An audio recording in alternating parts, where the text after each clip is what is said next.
Welcome to EdTech Examined, a series about educational technology and what you need to know. I'm Erik Christiansen. And I'm Kris Hoang.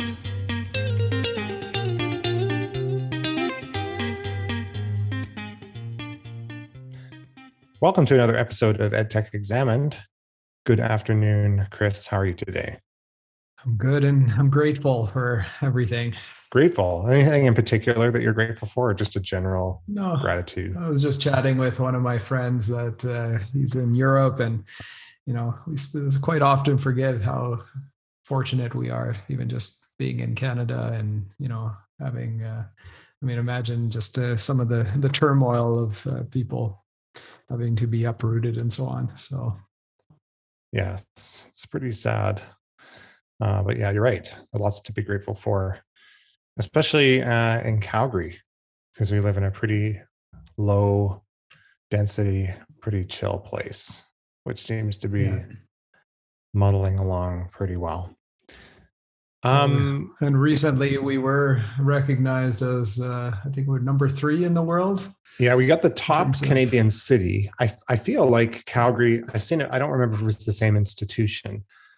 Like you mentioned the other day, that they have different methodologies for how they measure that. Though I don't think affordability even came into as a factor in that particular ranking, which I find outrageous, to be honest. I think that would be the number one thing that they would consider. But I think Calgary has been rated pretty high before. I think it is hit number 1 before, but I don't think it's hit number 3. Was it number 3 globally? Yeah, globally. I mean, we're usually in the top, along with Toronto and Vancouver. Probably one of the things, as you're talking about, like with affordability, that it's becoming really cost prohibitive in those cities. I think you're getting us started today for our EdTech office hours regarding something new from IA Rater, correct? Yeah, exactly. So basically, information architects, they have come out with a new product that they're putting in beta right now, which is called Presenter. So, previously their flagship product is IA Writer. And so, I believe you've used it quite a bit. And there's a lot of, it's pared down, very simple, just to get you back into writing. Well, they're taking that same methodology and applying it to now PowerPoint. And so I've played around with it a little bit, and it's pretty interesting. You can go and very easily create a slide deck, embed images, your text. It'll go and format it accordingly. When you put it into presenter mode, just like a teleprompter, it actually, one screen will go and show all your notes that you've created. And you can go and tab through and read off your notes while you're going through the various slides. So it's pretty interesting. I think it's a good approach to something that we've all been using, and especially with PowerPoint, there's a lot of added features, and it sometimes can take a lot of time just to go and format something. And with them, they've just made it very easy. You just put in your bullet points, you put in the items. It's pretty interesting. Well, this is interesting. So I'm glad that you found this. I don't actually follow artificial intelligence, the team. You're right. I do use their IA Writer, which is my primary blogging tool.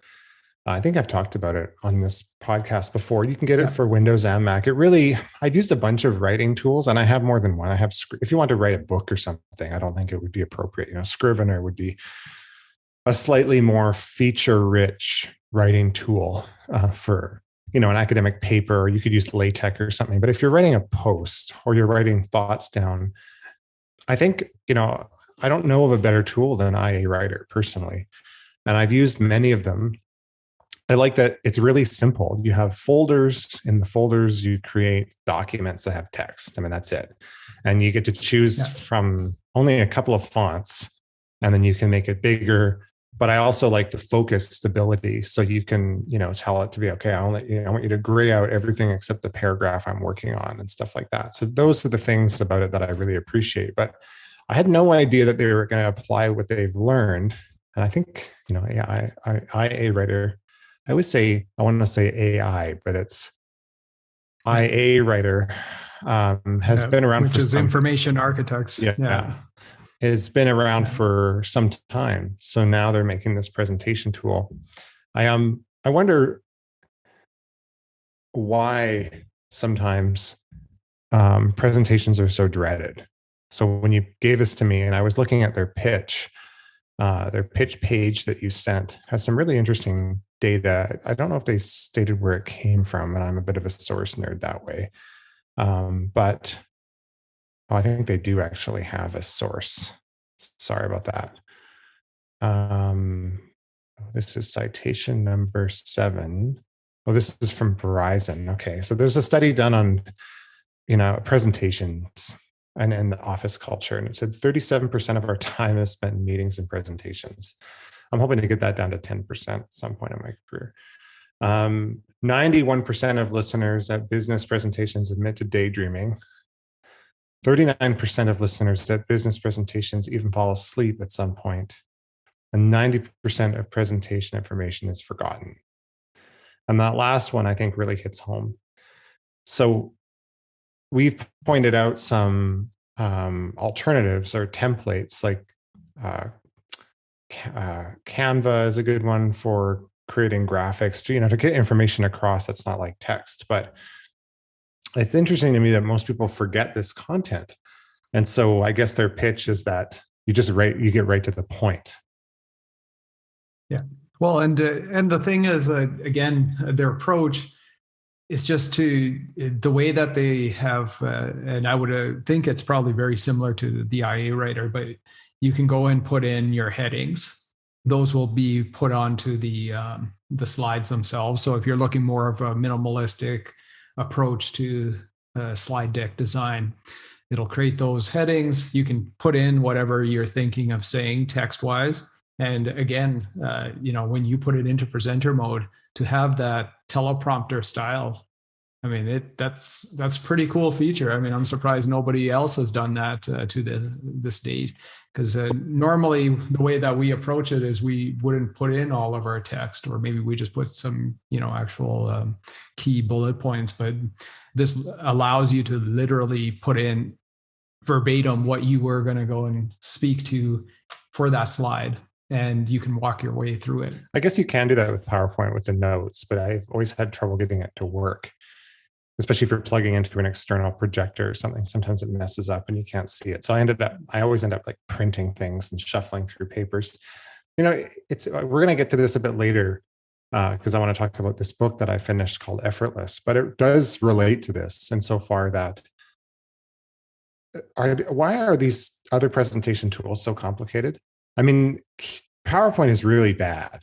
Sorry, Microsoft. I know Microsoft Office is a standard, but it's really difficult to navigate. I mean, I can never remember. I use the help thing more than anything just to search for functions because I can't possibly remember where they all are. Excel seems to be better laid out, in my opinion. But even Keynote, which is simplified, all these things are so complicated and they take so long to build. And you have to drag little boxes. And if nobody remembers this content anyways, shouldn't presentations, maximum should be like 2-to-1 prep time versus how long it takes to present? Maybe 3-to-1 if you're inventing the content. Yeah, no, for sure.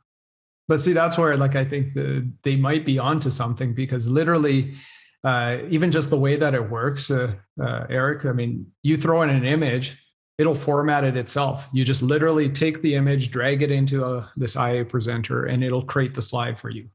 If you want to have text and slide, you can do that, and it'll create like a split slide screen for you. That's so nice. And so how can people get access to this? So as I mentioned, right now it's in beta, so you can apply for it. It's on the Mac side that they're doing the beta test. And so, I just signed up for it and filled out a form, and I got access to it. And so I've been playing around just to see, because again, I mean, they give you some example files as well that you can download, and they're pretty nice. I mean, I would say they're some of the nicer kind of very minimalistic, bold type of presentation decks that I've seen. out there. And so, and it's very close to my approach to PowerPoint, because I think, to your point, earlier about Microsoft, I mean, it isn't necessarily PowerPoint that is a problem. It's just the way that it's set up and all the functionality. And most people, the biggest kind of critical error is putting too much content on a slide, because then that takes away from your presentation. Right. So. Well, yeah. And I mean, we weren't able to do this when we had to use like overhead examples, because you had to like write it out. And it was very, it took time to change the thing, or even like a carousel. It would be too much work to fill this with content, and because it was manual. And those presentations I've seen from that era, the 60s, 70s, in some ways, even though it's low tech, were better. I had an instructor at UBC who did his presentations with overhead, or like a more modern version over and overhead. So not the see-through, but the camera that projects down, and showed images and would put things side by side and write on paper. I remember almost all of those. It was much more engaging than, a huge list of PowerPoint slides. So I like the idea of anything that makes our work a little bit more interesting. It seems that, so for people, if they want to request access, it's ia.net/presenter. And we can put that in the show notes. And I suppose there's a link there that says the pitch, and then there's another link that says request access for Mac. So the pitch is where I got the study information. That's the longer blurb about why the product should exist, kind of their mission that they're getting at. So that was worth a read. So I'll put that in our show notes for people to access, because it seems like a fairly compelling argument that they present. I mean, we've just summarized it here, but they give some more specific examples of why presentation tools are bad and stuff like that. Yeah, absolutely. Well, that's really great. I mean, I appreciate you bringing this to our attention, because I've been struggling with presentation tools forever, and I make so many for classes like you do, and I'm just tired of it. So I'm gonna try to play with this, and maybe I'll happily pay them $30-$40 when it releases, just so I can use it on all platforms. That'd be awesome. Then now this is the summer, so I suppose we can move on to our ed tech news item, though I will warn our listeners that the news cycle is really, really slow during the summer months. But we do have a few things that we wanted to highlight today. Our first article today is another home run piece by Cal Newport. I guess this isn't really a technology story. Again, the news here is thin, folks. So we're going to start though with Cal Newport, who he hasn't posted on his blog as much lately, his Study Hacks blog, but this blog post is called "The 3-Hour Fields Medal: A Slow Productivity Case Study." So I'm just going to quote a couple of things from the article, because it's really well written. It says, earlier today, June Ha, H-U-H, I'm pronouncing his name wrong, I'm sure, but a 39-year-old Princeton professor was awarded the 2022 Fields Medal, one of the highest possible honors in mathematics, for his breakthrough work on geometric combinatorics. I have no idea what this is. As described in a recent profile published in Quantum magazine, his path to academic mathematics was meandering. He didn't get serious about the subject until his final year at Seoul National University, so he's from Korea originally, when he enrolled in a class taught by Husuke Hironaka, a charismatic Japanese mathematician who had himself won the Fields Medal back in 1970. And the article is really interesting. It goes on to talk about this gentleman. He's done a bunch of things in his life. And how did he get this Fields Medal? Well, it says, on any given day, who does about 3 hours of focused work? So we're back to the deep work concept that Cal has pointed out. He might think about a math problem, or prepare to lecture a classroom of students, or schedule a doctor's appointment for his 2 sons. Then I'm exhausted, he said. doing something that's valuable, meaning creative, or a task that he doesn't particularly want to do, like scheduling those appointments, takes away a lot of your energy. So he basically does about 3 hours of focused work in his given field, I guess daily. Maybe he takes some days off. And over time, that accumulates to a lot of progress. So, making a concerted effort not to get distracted with the problems and the minutiae of life.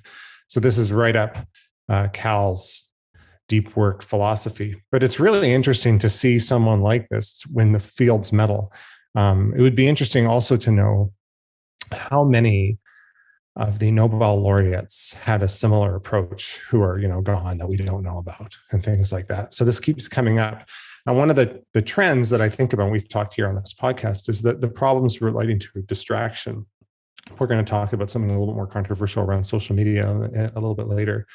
But, we do all these, what I call busy work, and interrupt important work, and it kind of gets flitted away. I think we're really underestimating the time it takes to kind of focus in on a task and get started.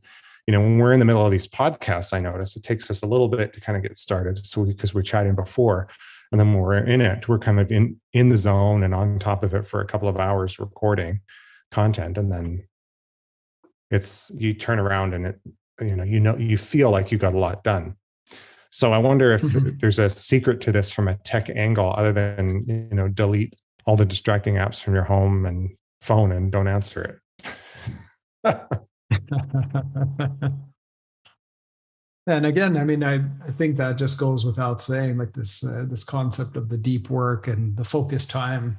I think we underestimate that a lot of these distractions that we have, it disrupts your time, and it takes you time to get back in that zone, right? And so, if we can block off and focus some of that in again, I think whether you're a student or if you're, academic, this is something that we should put in place for our time management. Yeah, I agree. And it's, again, more just a reminder that, small incremental progress does add up to a lot, especially if you're doing good work in a small amount of time. He wasn't working on his problems 8 hours a day. He did maybe 3 hours a day, which is a more manageable amount. I think just to break things up, maybe let's move on to a Medium post that we had found that is probably better as a reference point, I'm thinking, for our listeners. And so this was, I'm not familiar with the publication. This was published in Emerged EdTech Insights. And so there's this Nick Newman gentleman.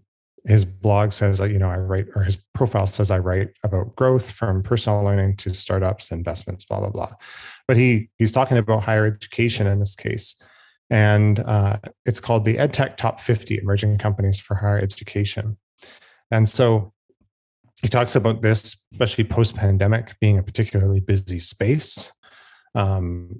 He says, we launched the top 50 with a LinkedIn Live open session chaired by Mary Kernock-Cook of the Emerge Higher Education Advisory Board. I'm not familiar with the organization.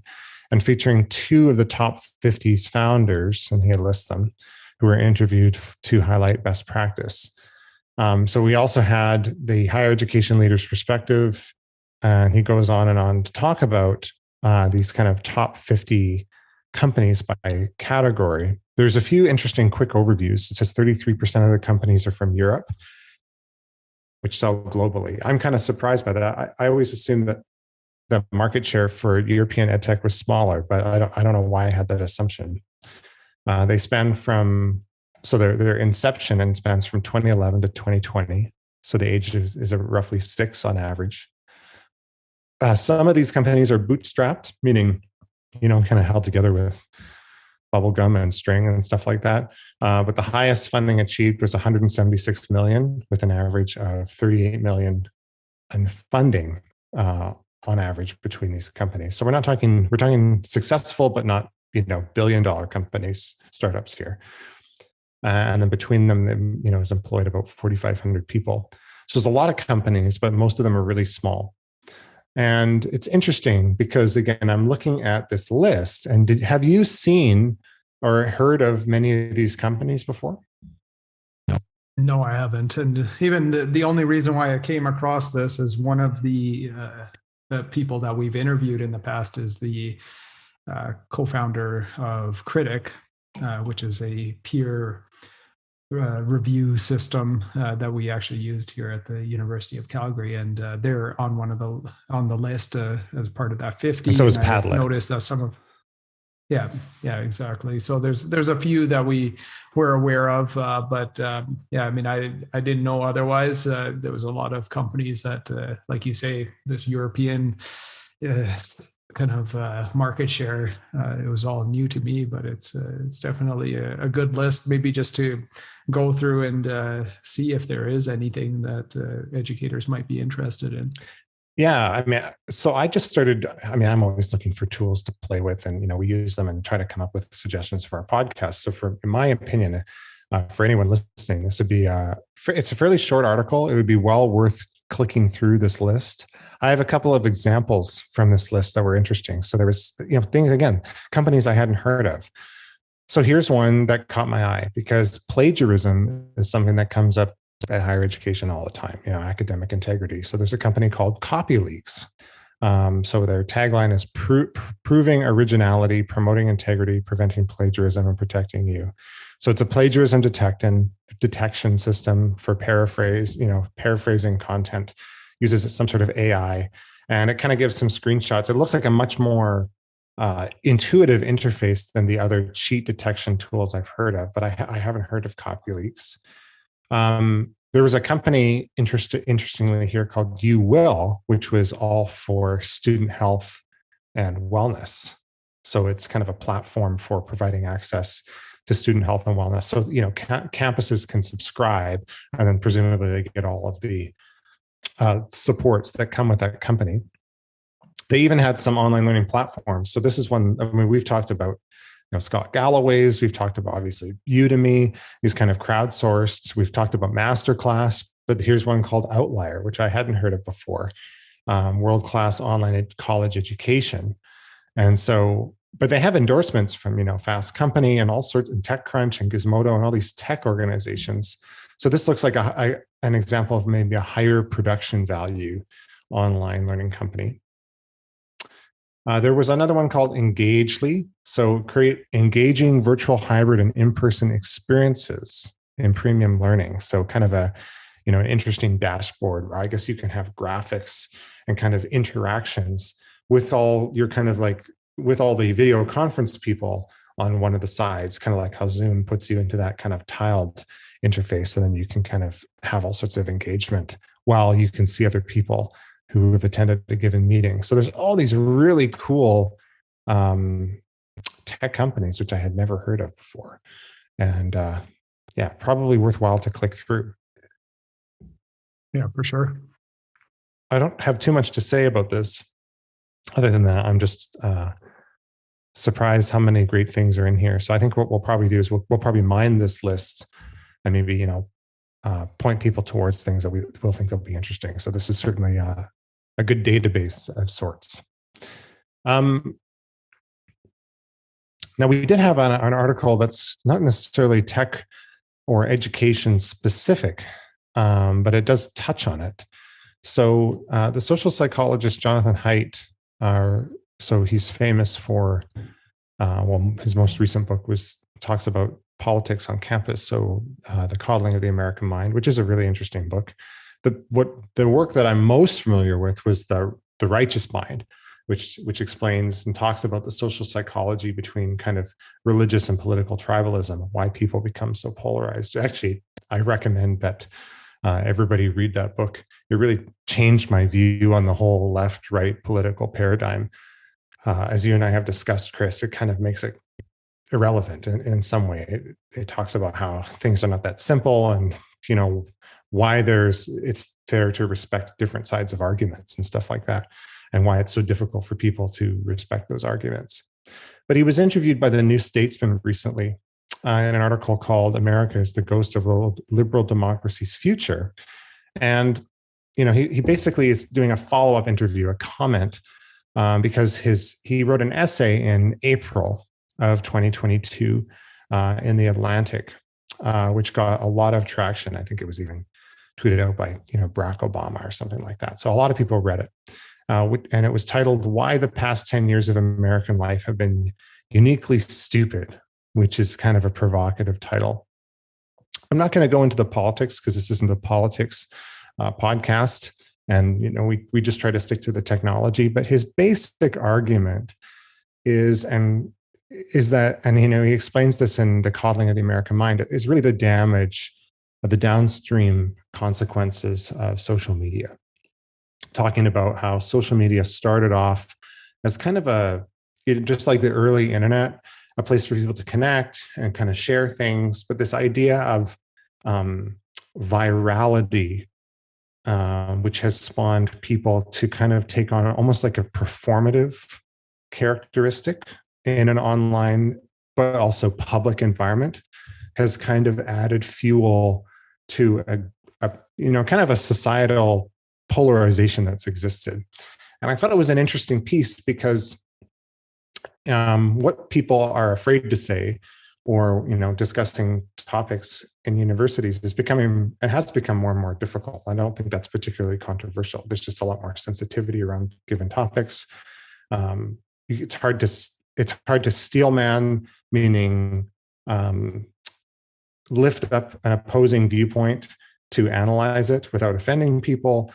And it's an interesting piece because he talks a bit about, in his book, and jumping around here, I realized between all these different sources, the really severe mental health consequences of growing up, especially for Generation Z, of growing up in an age where social media has been kind of a part of their life from day one. And of course, what's happening on college campuses has spilled out into other places. And I thought it would be an interesting piece to provide our readers, because he kind of gives light to and tries to get the heart of the issue of why this is a dangerous trend. And so I don't know, Kris, I didn't really have a particular direction to go today, other than, with regard to social media, what should universities or higher education or educational institutions, it could be K-12, do about this? Jonathan does give some examples. He says, you're never going to get rid of social media. It's here now. It's just the way it is. But the idea of, not making it so easy to share things so they become viral.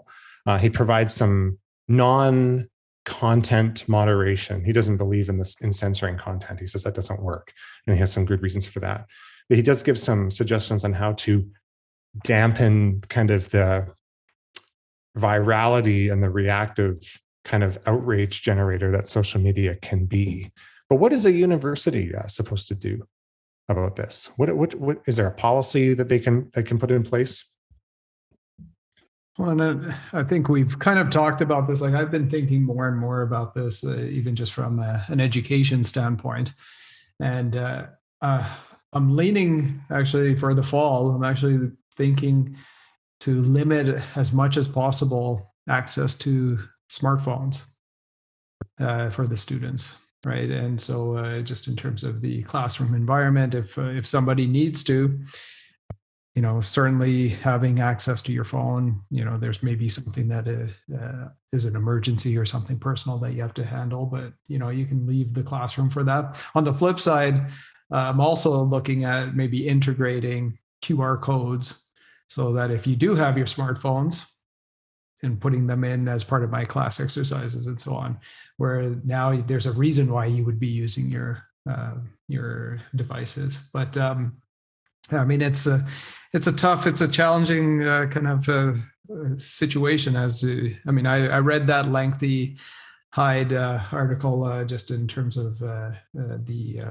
10-year kind of the controversial heading, and he does provide some interesting, options of going and changing going forward. But again, I don't know how much we can do other than just focus in on, from an education standpoint, how we're going to be using these. And I think social media in particular, I think one of the things is that there is quite often, I guess maybe perception is reality, and we sometimes forget that we're getting a lot of extremes in those posts, right? It's usually very small number of people, and maybe in certain courses, maybe you could also look at analyzing some of these posts and developing some of that critical thinking and analysis if the subject is appropriate.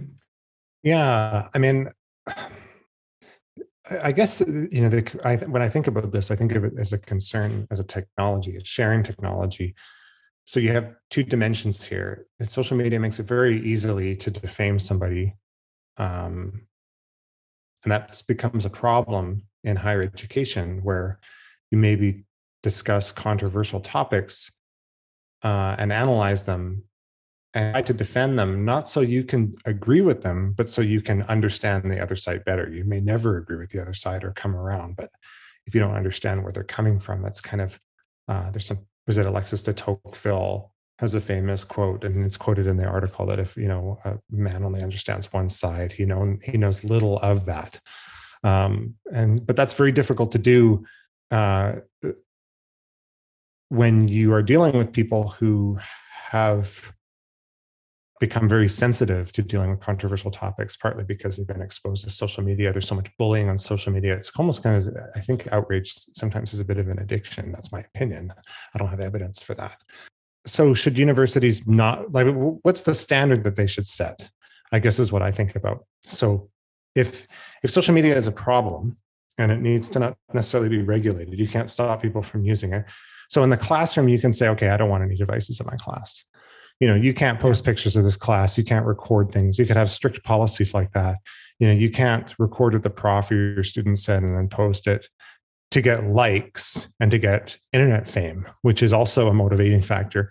And I also wonder if the university should just be like, we're not going to communicate with people on social media. Like if we have, there's always this argument that we have to meet people where they're at. So, engage them on whatever the latest platform is. But I'm starting to wonder if that's necessary.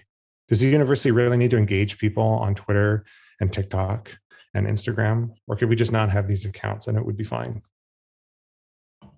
Well, I mean, from a business standpoint, in my other role, just consulting companies and clients and so on, I mean, one of the things that I always suggest is that you should think about your audience and think about who you're trying to get the message to. And at the end of the day, you should pick the medium that best gets that message to that particular audience. Right. But I guess by default, many organizations, they'll have a presence on all the mainstream, whether it's Facebook, Twitter, Instagram, which, even the meta companies. I mean, I don't know. I haven't checked out, let's say, for instance, Mount Royal. Do we have a TikTok account? Who knows? Maybe we do. Right. I mean, again, these are things that as communication experts or marketers, they have to kind of look at. But yeah, I mean, to go and engage with every response and reply, and what benefit are you getting out of it at the end? Yeah, I don't know. I mean, I guess what I'm curious about is that is there quantifiable evidence that a company can break through the noise of social media or an organization in general and actually get better business? Or, this is, I mean, I've been told that I have to be there. We do it with our podcast too. So I'm part of the problem potentially. Yeah. But, I don't know that we get more downloads on this podcast because I tweet out stuff. I see no correlation. Yeah, no, for sure. I mean, I wouldn't be surprised if we get some, like, from certain things, let's say from like a LinkedIn post where we may have people in our network. But yeah, I mean, to that point, I mean, probably what comes to mind for me is a company like Patagonia. Right, Patagonia in the summer of 2020, they boycotted Facebook, which is now the Meta, companies in terms of advertising. Right, and this was something that they are still standing by, and they've doubled down on that effort. And again, I think it comes down to that audience, and in their case, they have you could even consider it a bit of a cult following of people who believe in those ideals, and they don't want to be part of that problem, especially when there's the spread of hate speech or misinformation. Yeah. Again, that's part of their ethos, and so I can understand why that is a good thing for them, right? And again, there's always different ways of connecting with your user base, right, and your audience, and so I don't know. I mean, that's why I think for like our purposes, I always want to kind of just focus back in on for our audience, which are educators and students, what would be the best. And I think we should be considering the classroom experience, the classroom environment, what's going to enhance that. And if this is a problem, which we know that it is a problem, we didn't have social media, let's say 15 years ago. We didn't even have much of these problems, let's say 10 years ago. And we were figuring this out. And now you have a bit of a big tech monopoly, and they're siphoning off this data, and there's all sorts of issues. And I think they even underestimate those unintended consequences. But this is where I think we've discussed this in the past, but especially in the classroom, imagine if we're discussing some type of topic and students are still, and I mean, it could be even, it's not just students, it's educators, everybody, we're discussing some type of topic, we're forming our opinions, we're having that classroom discussion. Imagine going and recording that and putting it out on the internet while we're going and, working our way through that issue. Right? Yeah. And it should be a safe environment. It should be one where we can be free to go and work through while we're still trying to absorb the information and have that dialogue. Yeah, it's very easy to capture somebody as they're working through a problem and they're wrong or misinformed or not completely informed along the way. It takes a long time for people to reach a conclusion. So the problem I see with social media in a classroom environment is that if you're new to a topic, let's say you're discussing something controversial, you're looking at the history of women's suffrage or something, and you're working through problems. Maybe you're talking about why that was opposed at the time. It would be very easy for someone to take a snapshot out of context and then send it out, right? So which is why I think of totally again, I'm not focusing on the politics of Jonathan Haidt's argument, but I'm thinking from a policy, the universities are kind of, probably is policy, but I wonder sometimes if it's needs to be more specific to that kind of content, because otherwise people won't, it'll be difficult to engage people in a classroom environment where you're supposed to promote critical thinking. I don't really have a solution, obviously, because it's too complicated. Yeah. I'm still working through this, and podcasting is very much like that. We're thinking about things on the fly, right? So for those people who listen to this, don't snapshot his of this podcast and assume that I've come to some grand conclusion. It's just an interesting food for thought, and something maybe we'll have to keep an eye out for, because I suspect that we may see more policies in higher ed in particular around social media and what can be used in the classroom, what devices can be brought into the classroom. Yeah. And again, I think even from a learning perspective, and that's why just going back and, to our roots, there's certain cognitive connections that get made just by writing, right? And that we've discussed this in the past with using stylus and, whether it's like an Apple Pencil or with a tablet. And again, just because we have these devices, we have this access to technology, should we be using it?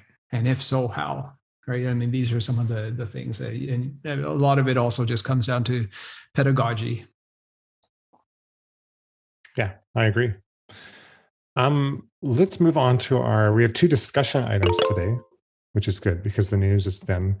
So I've been talking ad nauseum about this. Did you want to talk a little bit about the Harvard story first?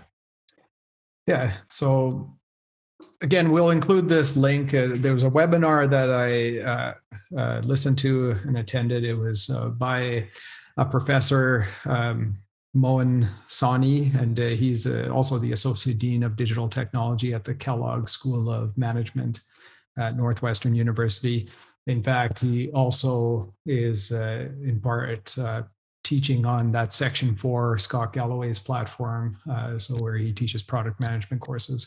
And so there's some articles that he's written over the last 2 years, and this webinar was his reflection on what has happened over the pandemic.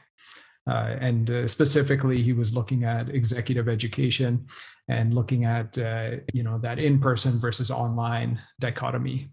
And so I've taken some notes. This is kind of my summary of some of the things, but it was really interesting. I mean, it's different with the executive education is very much a revenue generator for universities.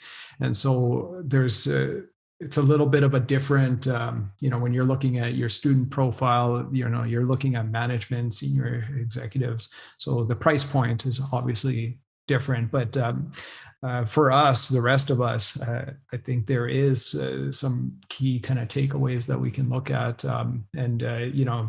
He had a really interesting kind of agenda that he went through, talking about this roadmap for reinvention. And so what he described was in 2020, and this is what our first episode in terms of that synchronous versus asynchronous, this is what we were bringing up. We were in react mode. So in 2020, the pandemic really was driving how we're going to go and deal with the modality.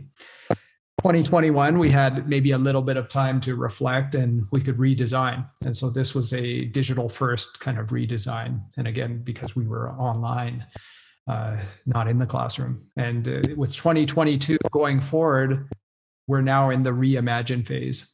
And so again, he's focusing more on the business model and looking at reimagining the innovative business models from that aspect. But I think you can apply this to pretty much anything in terms of the education side of things. But on the React side, what did we do? We basically had this virtual delivery. Maybe there, in some cases, you might have had hybrid, especially when you're commanding that higher price point.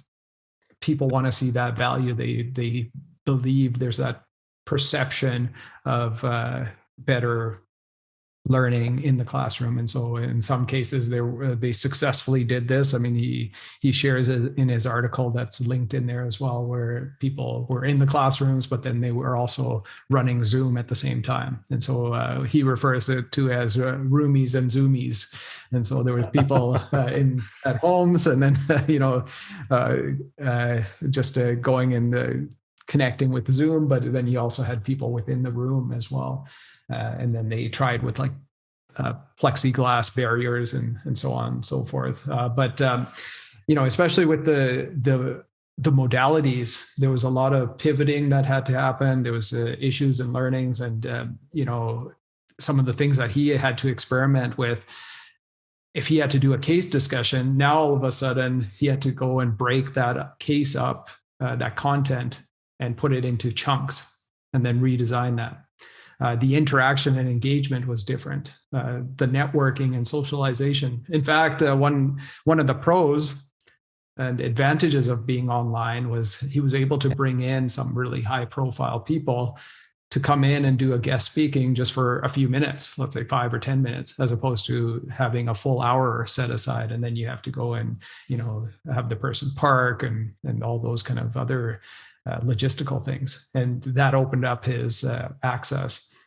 He talked about equity, inclusion, having icebreakers, intro sessions were a little bit different. And so he had, looking at all the various issues, the learnings. From a redesign perspective, the other thing that he had to kind of look at was redesigning the assessments. Even just from a presentation standpoint, it's one thing to have maybe a webcam or maybe a smartphone, but his setup, it was interesting. He actually had an SLR camera. so the DSLR. And some of the things that he would do was use a stylus to go and interact with the screens, kind of like what you were talking about, Eric, with having the overhead projectors, right?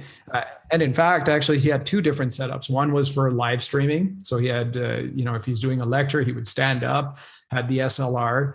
Then he had a different setup for recording at home lectures and discussions, which would likely be consumed at your own leisure. So these recorded side of things. Again, with that redesigning, he had to also rethink some of the modalities. And, so there was immersive live streaming. There was having the ability, and this has happened with executive education. I've seen it with even, for instance, Queen's here in Canada, based out of Kingston. They had their MBA program for the longest time where you would rent an office in maybe some of the major metropolitan centers. Calgary had one, Montreal, for instance. And they would live stream somebody from the Kingston campus, and they would go and project out the lectures right across time zones. And so then you had these geographic pods, you could call them. There was a immersive hybrid classroom. So like what I discussed about having both in person and then those who couldn't make it online. And even some of the up and coming kind of technology having like holo presence. And so if, let's say you have a panel of guest speakers, now you could have them projected into this virtual kind of stage for a discussion. So it's quite interesting. But again, his background, he comes from a marketing, product management. And so he was looking at, the product aspect, like how can we go and convert this hybrid format, have like combination of asynchronous versus also having synchronous, having, components that are delivered online, and how people want to go and have it scaled more effectively. And he went through even talking about the profits, the margins, right, the revenues that come from there. Even it was interesting, he had some analogies where he was talking about like open architecture and micro-credentialing. And so let's say, for instance, having like Fidelity, which is in the US, for executives. Then he thought, okay, maybe you could have a bunch of consortium partnership business schools where they would go and be competing against each other, but have them work together, and you could create some type of programming. And so he described that as maybe like an Orbits for executive education. And then maybe you could have some personalized lifelong learning. So kind of like a Netflix for executive education. And some of the trends which he believes people want an omnichannel delivery. So having a choice, having a bunch of different options depending on the audience. He talked about having strategic learning partnerships, outsourced online executive education partnerships. There was this K-shaped growth in the valley of death, and this was based on the price point and so on. And then maybe skill-based certification and credentialing. And, there are a bunch of what he describes as barbarians at the gate. So there's learning marketplaces, there's practitioners as brands. So that was kind of interesting, where now it's not even people who have any type of credentials whatsoever. They're just in industry, and they are going and teaching courses. Right. Then he talked about faculty as brands. And so this is where he described himself, or even Scott Galloway with Section 4, where they're taking that business education and putting it on this platform. And now the faculty themselves are being branded as experts. They had outsourced partners. They talked about custom degrees, the LMS platforms as a service as well.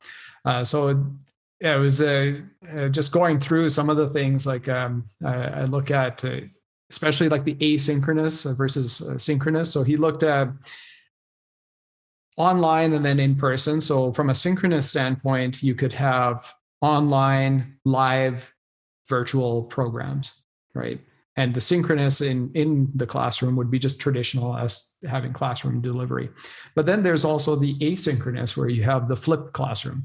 And in fact, one of the things that he found that was maybe better in a Zoom environment is having those breakout rooms, right? How much more of a challenge is in the classroom to actually get people formed into groups to work on a classroom exercise. So he actually made the point that doing the flipped classroom is easier with the online side of things. Well, it's more private too, right? Like, I mean, I've done lots of group work in the classroom. It's kind of essential. And my experience is very similar, that the breakout rooms online tend to people, unless, there's just tons of silence in that particular group or something, they're on top of it instantly. And they have kind of a literal, a physical, in a sense, separation from the rest of the class discussion to where they're not going to be overheard. And so they can just be, candor is very important when you're working through problems, especially in a group setting, even a small group. So I can see why that would be the case. Yeah, for sure. And so his kind of, when he looked at it, there's like these orthodoxies, these kind of preconceived modalities. And typically the executive education would be either online or in person. That's it. Right. And he posed that when you're doing the online, and it's strictly online, that's going to be less engaging, it's going to be less immersive, and as such, it's going to have to be priced lower. The C level, this is the executive level type of program, they have to be delivered in person, right? That was their kind of like two approaches. But then what he mentions is that there's actually a bit of, it isn't really black and white. There's a bit of a gray area, right? There's this continuum of gray that you have to kind of understand. And it can't just be either it's online or in person. We have to take maybe some of the best and find, these boundaries. There is some sort of unification. You can take the best of those points. And in terms of that, this is where he goes and poses that omnichannel focus, right? So there can be maybe online components, and then there can be offline components. There can be live streaming or in person. There, even in terms of the decision making, there could be human decision making, there could be AI decision making, and then even in terms of the network, right? There's a wired network, there's a wireless network, but maybe now you have a bit of a combination of both, right? So there is a bit of what he describes as a wisdom in grayness. Yeah, I'm interested to know. I guess when I think about face-to-face learning, synchronous face-to-face learning, I think of all of the really engaging lectures that super well-known profs at UBC gave as an undergraduate. Just these brilliant talks. These are people who really knew their stuff. People ask great questions because you're all there as a group. It's like going to a movie together. That's the best way I can describe it. So those were better face-to-face. There's something about being in the lecture hall and listening to someone and taking notes that I find far more engaging than sitting on a screen. But the group stuff, trying to get a group in class, you kind of look to your left, you look to your right, especially if you have to pair yourself, right? There is something streamlined about, okay, I've automatically assigned these people in groups. This is your task. It's a lot faster in an online environment to be like, you folks over there into your group room, here's your instructions, right? So I think for the lectures, because there is a performative aspect to synchronous teaching. Being a good presenter is being a good speaker. Really engaging I think lecture is effective if there's questions and breaks and examples where people can engage. But I think lecture isn't bad. It's just some people are bad at it. And it's difficult to do in an online environment and make it really engaging. There's no body movements. Everyone's sitting or they're laying down. That's terrible. It's just physically not in a place where you're kept awake. And so it seems like at least the easiest way to break this up into a hybrid model is to do the kind of maybe some of the guest lecturing, especially if they're coming from afar online, the group work and kind of the workshopping at a distance online, so you have access to your the workspace that you're comfortable with. And then for the lectures and the key content, that's maybe better in a hall where it's more of an experience. That seems like, at least as a rule of thumb, the cutoff that makes the most sense. Yeah, and so he did talk about some of that, like that blending of the channels, and as you probably, the term that he used was just having that immersive experience, right? So in the face-to-face lecture hall, as you mentioned, Eric, like online synchronous, it's much more efficient to do those breakouts. It's not location, agnostic. The teamwork in person could maybe be more intense.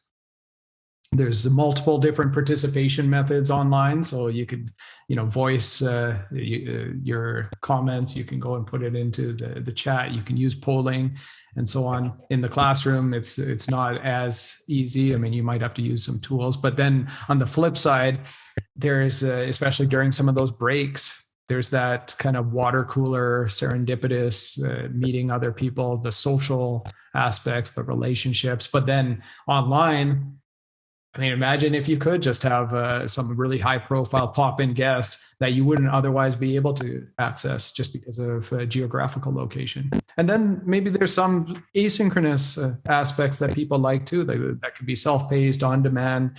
They can repeat and review. Right. And so especially for very technical concepts, so there's no time constraints on that.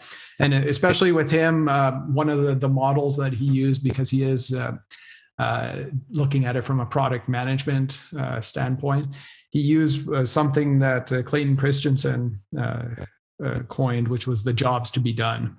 Yeah, that's a great theory. So that's how he kind of worked on it. He looked at the synchronous aspect, what are the functional side of things. So, the functional knowledge that people are looking to acquire. You're looking at enhancing leadership skills, getting ahead in their job, their career, having a positive impact on business. There was the emotional side. So feeling engaged during learning, having that sense of accomplishment, being in an inspired setting, experience great food and activities. Actually, one thing that was interesting that he mentioned when they were online, he actually had wine shipped out to his students. And so they were on their Zoom, and then they did the wine tastings and so on. And, so he was able to blend the two. And then from an asynchronous aspect, like the social side of things, so meeting interesting people, building your social network, gain an impressive credential, learning from others' experiences, and then some ancillary aspects were just getting career coaching, acquiring alumni privileges, seeing interesting places. And so he looked at, and I believe he's going to do this going forward, maybe there's some things like, let's say, where you can do a bit of a blend. So maybe the grand opening could be holographic or it could be online. Maybe there's certain sections that you can modularize and have content chunks that can be live streamed. There could be other things that are maybe framework based that can be asynchronous. And then you bring people together for the capstone sessions, the presentations. It can be that grand finale. This mixing it up, some of the things that he's been using is multiplayer simulation games. He's layering content on asynchronous programs. He's flipping the classroom. He's zooming together geographically. He's having that holographic projection of speakers. The office hours, they're almost like coffee chats that he's having online.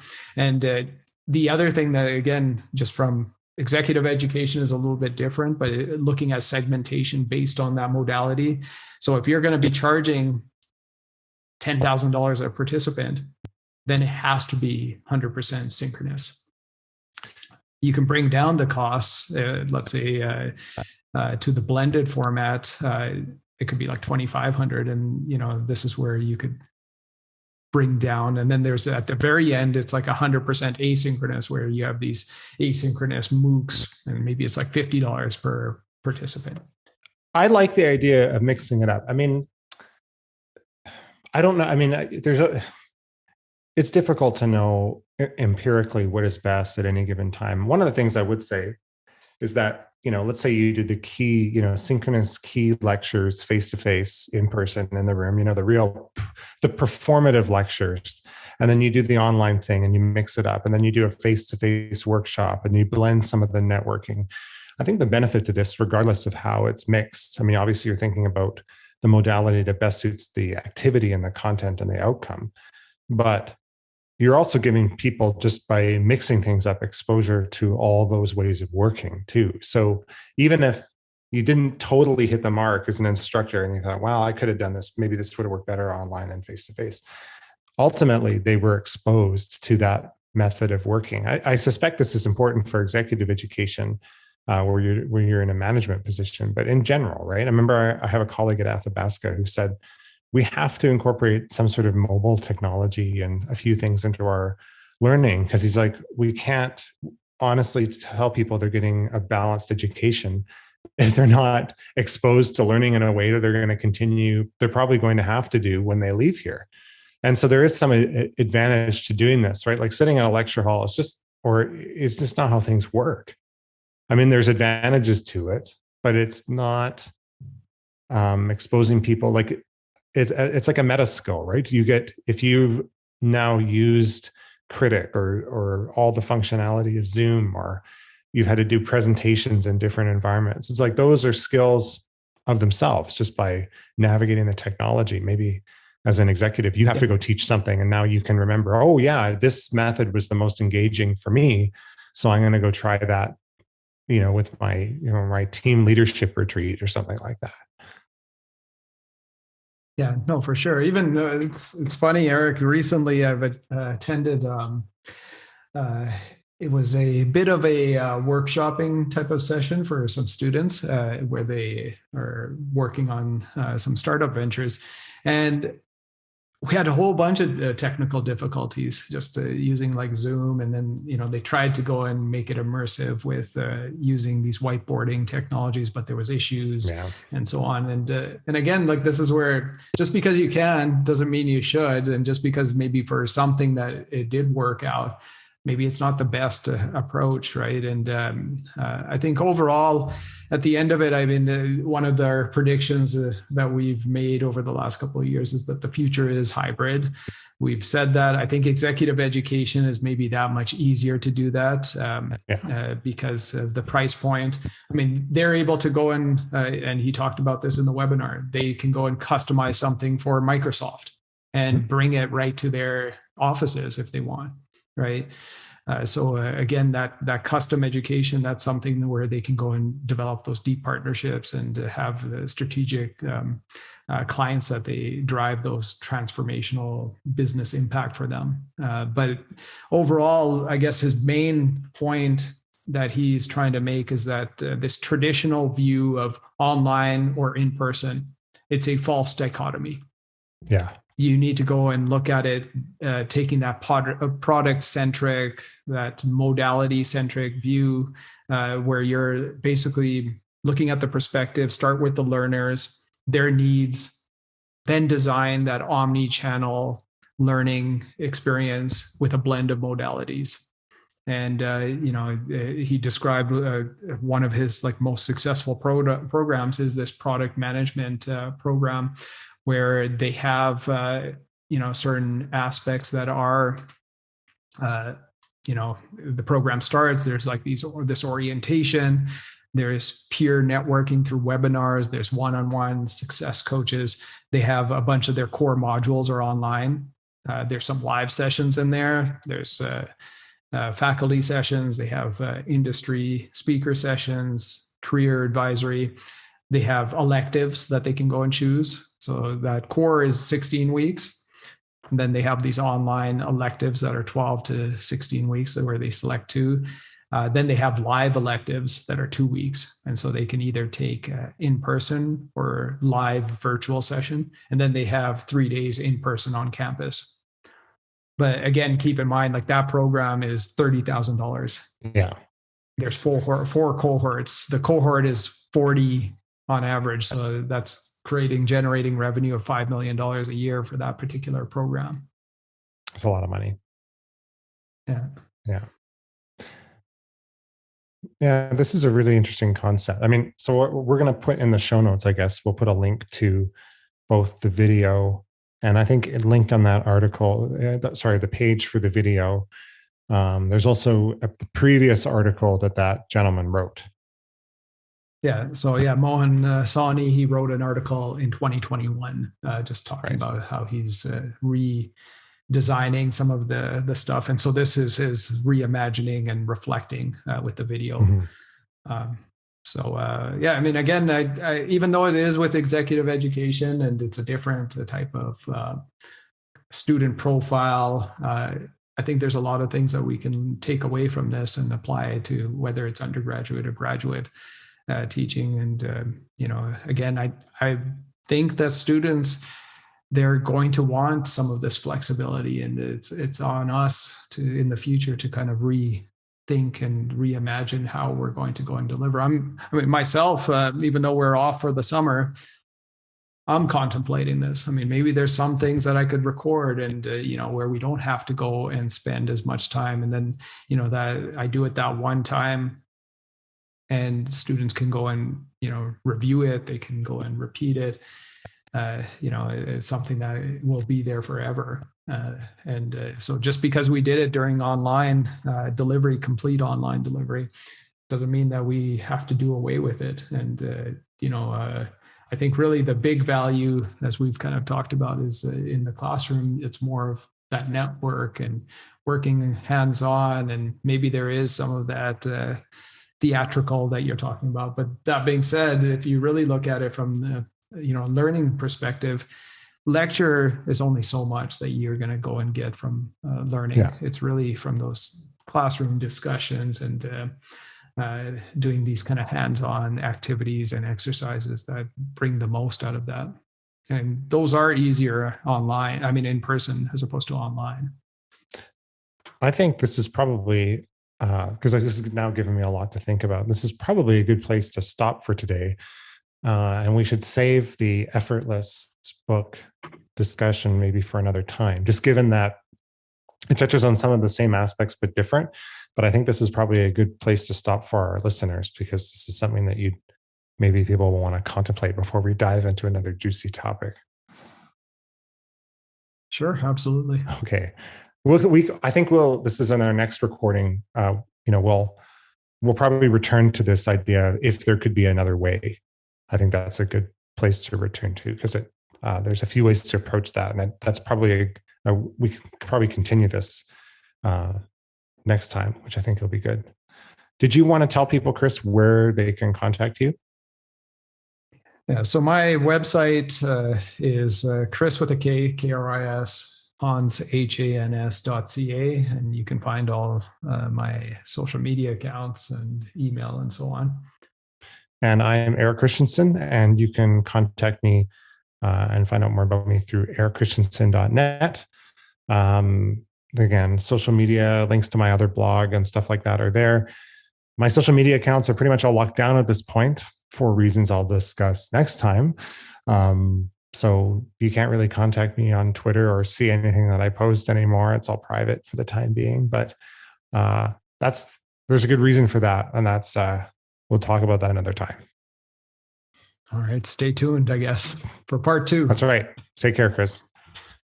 All right. Thanks. You can learn more about EdTech Examined by going to our website, edtechexamined.com. There, you'll find ways to subscribe, as well as host information, our social media accounts, and our blog posts. Our blog posts are also published through Medium on the EdTech Examined publication. You can contact EdTech Examined by emailing us at hey@edtechexamined.com. If you have an EdTech question you'd like us to answer on a future episode, you can email us or reach us through Twitter using the hashtag EdTechOfficeHours. You can find EdTech Examined on Twitter and Instagram with the handle @EdTechExamined, and we also have a LinkedIn page you can follow. Until next time.